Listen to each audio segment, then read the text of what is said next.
Hello दोस्तों, एजे shorthand में आप सभी का स्वागत है। यदि आप चैनल पर नए हों तो चैनल को सब्सक्राइब करें। डिक्टेशन 5 सेकंड बाद होगा। Ready, start. अध्यक्ष महोदय, मैं मंत्री महोदय को बतलाना चाहता हूं कि कुछ वर्ष पूर्व इस विभाग में अपर्याप्त कर्मचारी थे। इस दृष्टि से इस विभाग में हिंदी के काम में कोई प्रगति नहीं हुई। अध्यक्ष महोदय, आपके लोकसभा सचिवालय में हिंदी के काम में काफी प्रगति हुई है। इस समय लोकसभा की कार्यवाही दोनों भाषाओं में चल रही है, लेकिन अगर इस काम में हमारा सूचना मंत्रालय अपनी भाषा नीति के कारण पिछड़ा रहा तो यह बड़े दुख की बात होगी।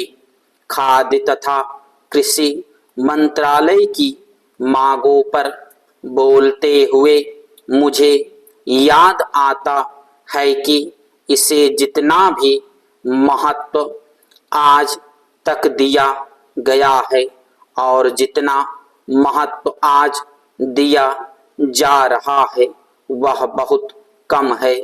अभी अंतरराष्ट्रीय व्यापार पर बोलते हुए व्यापार मंत्री ने बताया था कि निर्यात की आमदनी में कृषि का कितना महत्वपूर्ण योगदान रहा है।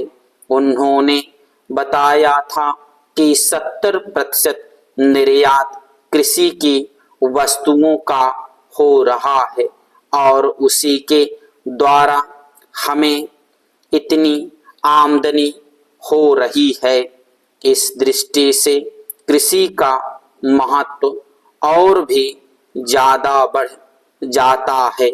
उन्होंने यह भी बताया था कि यदि कृषि उत्पादन के 5% और बढ़ जाए तो निर्यात से हम 100 करोड़ रुपए के लगभग अपनी आमदनी को और ज्यादा बढ़ा सकते हैं।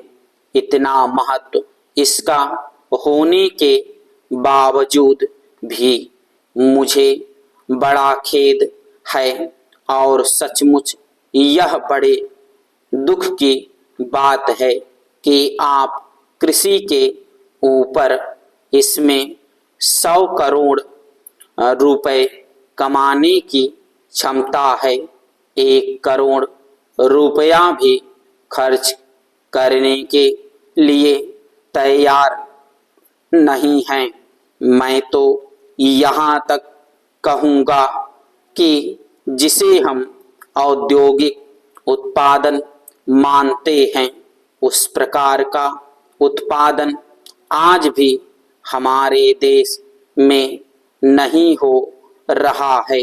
वास्तव में उत्पादन केवल कृषि से हो सकता है, क्योंकि कृषि वस्तुओं से ही आप के दूसरे औद्योगिक संस्थान चलते हैं। यदि रुई देश में पैदा ना हो तो कपड़ा कैसे बन सकता है? यदि मूंगफली देश में पैदा ना हो तो वनस्पति घी देश में पैदा नहीं हो सकता। इसलिए हमारा सारा उत्पादन कृषि वस्तुओं पर ही निर्भर है। इसी तरह से खनिज पदार्थों की स्थिति है। यदि खनिज पदार्थ निकालने पर ज्यादा जोर दिया जाए तो उससे न केवल उत्पादन बढ़ेगा, हमारे उद्योगों को काम मिलेगा, बल्कि विदेशी मुद्रा भी बहुत बड़ी मात्रा में कमाई जा सकती है। हमारे देश में हर प्रकार की वस्तुओं का बहुत बड़ा भंडार हमारी भूमि में उपलब्ध है।